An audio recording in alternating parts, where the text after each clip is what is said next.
गरीब की बारिश।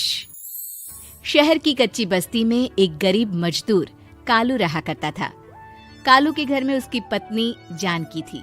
जानकी लोगों के घरों में झाड़ू पोछा करके कुछ पैसे कमा लेती थी और वहीं कालू किसी तरह मेहनत मजदूरी करके 2 वक्त की रोटी का जुगाड़ कर लेता था। कुछ दिनों से हो रही बारिश के कारण कालू की मजदूरी बंद हो गई थी।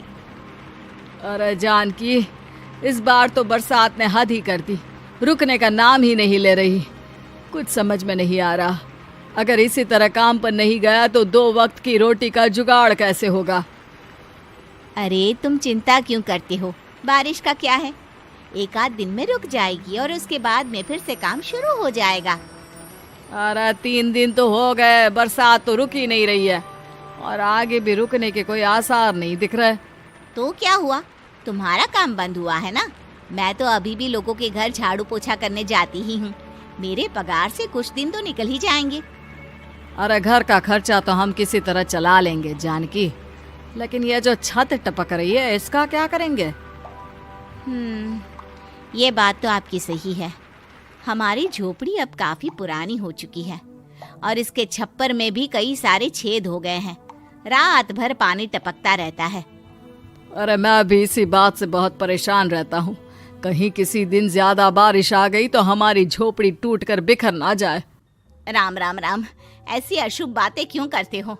अरे ऐसा कुछ नहीं होने वाला। ये झोपड़ी ही तो हमारा सब कुछ है। अगर यही नहीं रही तो हम जाएंगे कहाँ? ठीक है जानकी, जब तुम्हारी पगार मिल जाएगी तो कुछ पैसे बचाकर झोपड़ी के छप्पर की मरम्मत करवा लेंगे। शायद हमारी परेशानी कुछ कम हो जाए। ठीक है जी, अब ना ज्यादा परेशान मत हो। ये लो, खाना खा लो और सो जाओ, सुबह मुझे भी जल्दी काम पर जाना है। जानकी और कालू अपनी झोपड़ी में सो गए। रात को अचानक से बहुत तेज बारिश शुरू हो गई। धीरे धीरे बारिश का पानी कालू की बस्ती में भरने लगा। पानी भरते भरते झोपड़ी के बाहर तक पहुंच गया था। सुबह के वक्त जब कालू और जानकी सोकर उठे, हे भगवान, ये क्या हो गया? बारिश का पानी तो हमारे घरों तक पहुंच चुका है।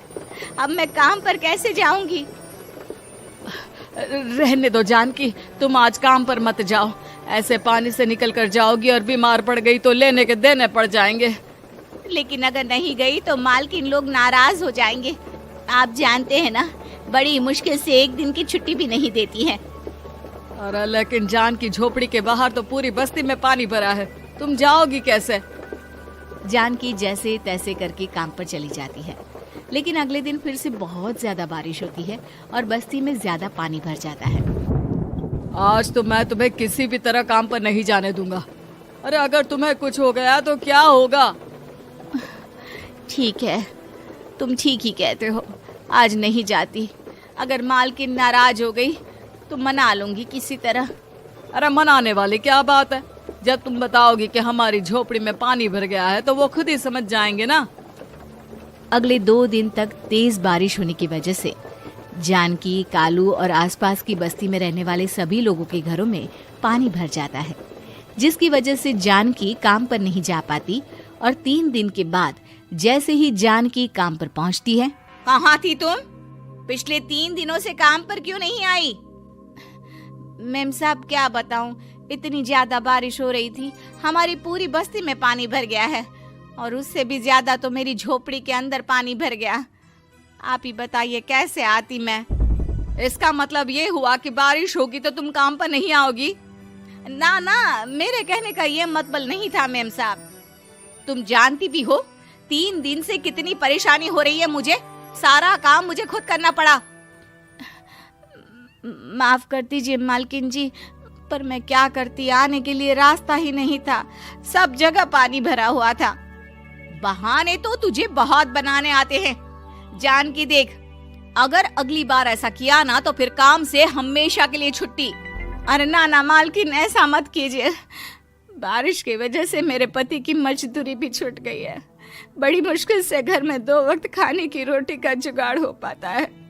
आप मुझे काम से निकाल देंगे तो हम क्या खाएंगे? अगर इतनी ही चिंता है तो फिर रोजाना काम पर आया करो। चलो अब जल्दी से जाकर घर का सारा काम करो। बारिश रुकने का नाम ही नहीं ले रही थी। पूरे शहर में बाढ़ जैसे हालात बन गए थे। लेकिन नौकरी जाने के डर से जानकी किसी तरह रोज काम पर जाती थी।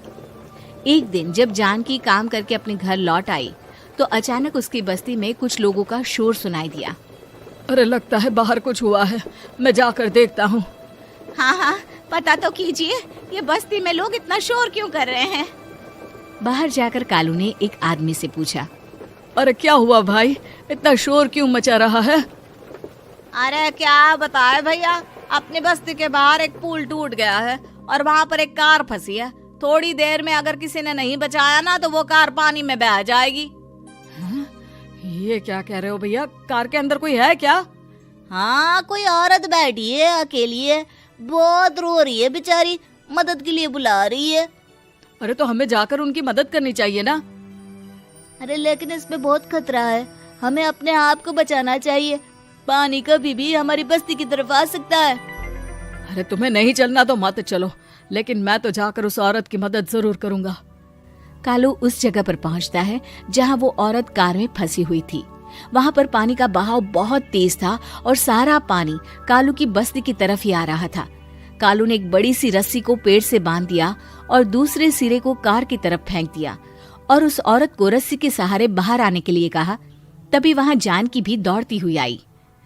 अरे ये तो मेरी मालकिन है, जिनके यहाँ मैं काम करने जाती हूँ। अरे मैडम जी, आप डरिएगा मत, आपको कुछ नहीं होगा। आपकी गाड़ी को भी मैंने रस्सी से बांध दिया है। थोड़ी देर में पानी का बहाव कम हो जाएगा, फिर हम आपकी कार को भी बाहर निकाल लेंगे। क्या तुम जानकी के पति हो? हाँ हाँ, जानकी मेरी ही पत्नी है, आपके यहाँ काम करती है ना। लेकिन मेम साहब, आप यहाँ पानी में कैसे फंस गई? अब क्या बताऊं, मैं अपनी सहेलियों के साथ पिकनिक पर गई थी, वहीं से लौट रही थी।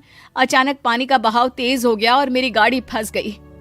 अरे कोई बात नहीं मालकिन, अब ना आप बिल्कुल सुरक्षित हैं। मैं तो बहुत बुरी तरह डर गई थी, कब से मदद के लिए चिल्ला रही थी, लेकिन कोई मेरी मदद के लिए नहीं आया। भला हो तुम्हारा पति का जिसने मेरी जान बचा ली। लेकिन जानकी, मैंने तुम्हारे साथ बहुत गलत व्यवहार किया। इतने खराब मौसम और बाढ़ में भी तुम्हें काम पर आने के लिए कहा, नौकरी से निकालने की धमकी भी दी, और तुमने मेरी जान बचाई। मुझे माफ कर दो। अरे कोई बात नहीं मालकिन, आपकी जान बचाना तो हमारा धर्म था। देखो जानकी, तुम्हारी झोपड़ी में जो भी नुकसान हुआ है उसके लिए मैं तुम्हें पैसे दूंगी। आज तुम्हारे पति ने मेरी जान बचाई है और आज के बाद मैं तुम्हें कभी भी नौकरी से निकालने की धमकी नहीं दूंगी। आज मैं तुम्हारी परेशानी को अच्छी तरह समझ चुकी हूँ। हम जैसे पैसे वाले लोगों के लिए अपने घर में बैठकर बारिश का मजा लेना बहुत आसान है, लेकिन तुम गरीब लोगों के लिए बाढ़ और बारिश काफी परेशानी खड़ी कर देते हैं। ये बात मुझे आज अच्छी तरह समझ आ गई है। आपका बहुत बहुत धन्यवाद मालकिन।